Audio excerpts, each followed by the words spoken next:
اليوم حبيت نشارككم بأقدم وصفة شكشوكة جزائرية بدون بصل، وصفة من الأرشيف الجزائري تاع الوصفات. قلت لي ما لا نشاركها معاكم، تجي روعة روعة. على بالي بالك هكا كاين اللي يعرفها وكاين اللي لا. المهم حبيت نشاركها معاكم هكا باش كامل ديروها لأنها بنينة كي العسل، ومنها نحافظوا على وصفاتنا التقليدية. نقول لكم حبوباتي نحبكم ونموت عليكم، ما نساوش نصليوا على النبي، اللهم صل وسلم على سيدنا محمد وعلى آله وأصحابه أجمعين. ونقول لكم حبوباتي معليش تضغطوا لي على زر لايك هكا باش تطلع على فيديو تاعي ويشوفوها اكبر عدد ممكن من المشاهدين فضلا وليس امرا. ونقول لكم كذلك لاول مره تشاهد قناتي وتصادفوا فيديوهاتي حبيبتي ما تبخلينيش من اشتراكك وانضمامك لقناتي، اكيد راح يشرفني وينورني. هيا دوك نبداو بسم الله في المقادير وطريقه التحضير. هنايا واش عندي نص كيلو تاع الفلفل الحلو، ولا كما نقولوا حنايا ناس الشرق الطرشي، وكل واحد كيفاش يسميه. المهم عندي نص كيلو حوالي 4 حبات تاع الفلفل. نحاول هنايا نشويهم، واللي حبت يعني ما تشويش الفلفل تاعها تخدم به مباشره، يعني ما تشويهش، لكن كي راح تشويه راح يمد لها واحد البنه روعه. المهم انا هنايا نشوي الفلفل تاعي الحلو ونزيد معاه قراين تاع فلفل حار، هكا باش من بعد تجيني الاكله تاعي حاره وبنينه.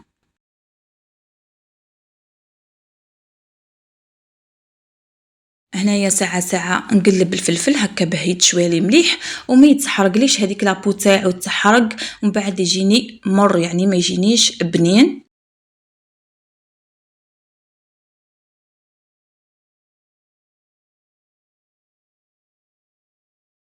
ودرك هنايا راح نضيف الطماطم. هنايا كذلك عندي 4 كيلو تاع الطماطم، نصف الكمية تاع الفلفل الحلو عندنا طماطم بما يعادل هنايا 2 حبات تاع الطماطم يكونوا متوسطين حتى هما نشويهم. ودوكا نجيب ورق بلاستيكي هكا باش كي نحي الفلفل تاعي نحطو هنايا في الورق البلاستيكي ولا شكاره ولا ساشيه، كل واحد كيفاش يسميها، ولا تقدروا تحطوهم حتى في بورت مونجي ولا علبه محكمه الاغلاق هكا باش من بعد يعرق معايا الفلفل وراح يتقشر معايا بكل سهوله.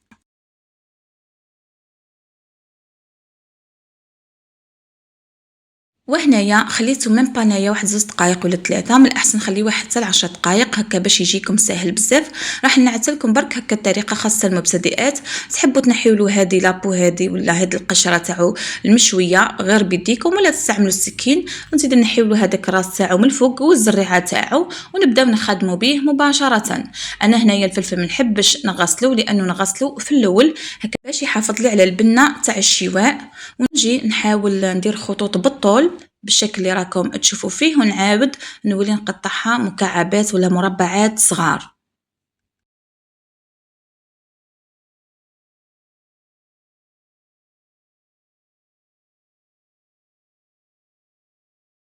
المهم نكمل نقطع الفلفل تاعي بالشكل هذا كامل، ونرجع لكم وتشوفوا الخطوة الموالية.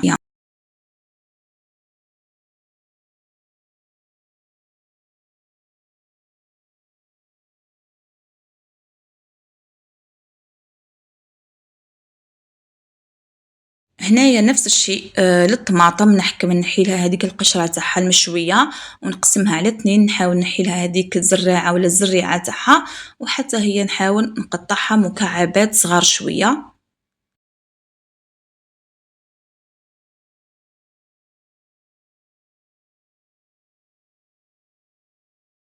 درك هنايا بعد ما نكمل الطماطم هذه نروح نحطهم في المقله، ولا واش عندك من الاحسن مقله يعني الشكشوكه نحبوها حنايا في مقله. اول حاجه نحط لها حوالي 2 ملاعق من الزيت. نقول لكم فقط اذا عندكم افراد عائله بزاف اكيد لازم تخدموا ولا تضاعفوا المقادير. مثلا هنايا ديري 8 حبات تاع الفلفل بما يعادل كيلو فلفل حلو، كذلك ديري 4 حبات تاع الطماطم ولا تقريب 5 بما يعادل نص كيلو. المهم هنايا ضعفي كل المقادير اللي مديتها لك هكا باش تحصلي على كميه كبيره. هنايا جبت نص راس تاع الثوم في هذه الكميه، نحاول نربيه ولا نسكرفجو بالشكل اللي راكم تشوفوا فيه. هنايا الثوم راح يمدلها واحد البنه روعه.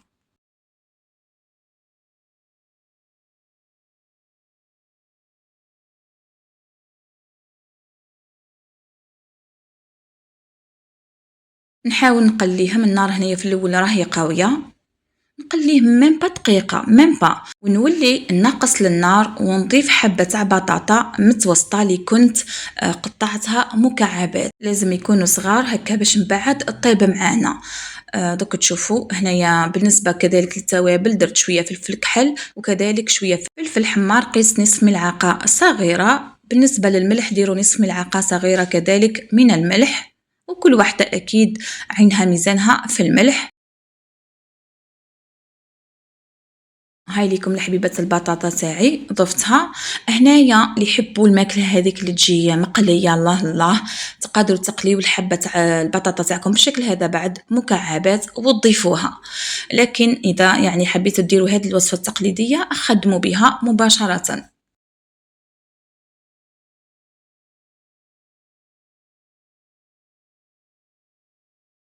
وهنايا عندي كاس تاع الماء بما يعادل 250 مليلتر، اذا درتو هذاك تاع 220 مليلتر ديري كاس تقريب وربع.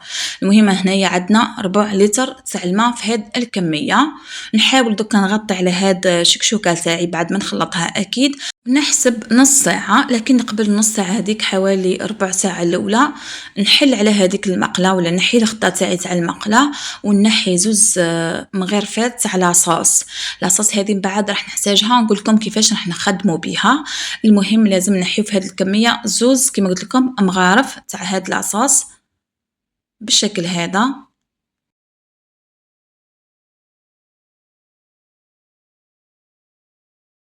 ونعاود نغلق عليها ونخليها كما قلت لكم كلشي نص ساعه راح نلقاها نشفت، لازم تنشف تماما من هذاك من هذيك لاصوص عفوا. ونجيب بيضه ولا عظمه تكون متوسطه ونضيف لها هذيك لاصوص ولا زوز مغارف تاع لاصوص. هنايا نحاول نخبطهم هكا ولا نضربهم غير بالفرشيطه، ونولي نحط هذيك العظام ولا نصب هذيك العظام على الشكشوكه بلا ما نحرك، وميم با دقيقه نطفي عليها. مش لازم نستناها حتى تنشف بزاف، لانه من بعد كي راح نغلقوا عليها ونخليوها راح البيض هذاك يكمل الطياب تاعو. هذه فقط كنصيحه.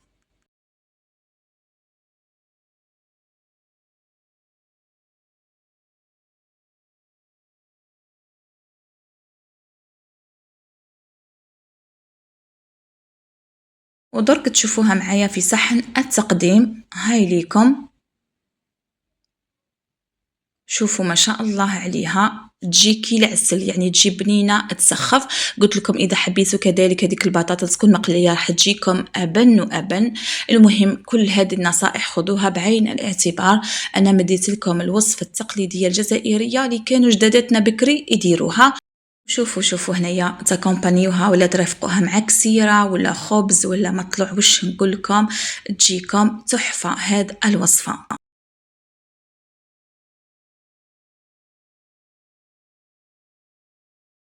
مع هذاك القرن تاع الفلفل الحار اللي كنت درته، اذا عندكم الاولاد ما يحبوش الحار اكيد تقدروا تستغنوا عليه، واللي يحبوا الحار واش نقول لكم راح تجيكم تسخف.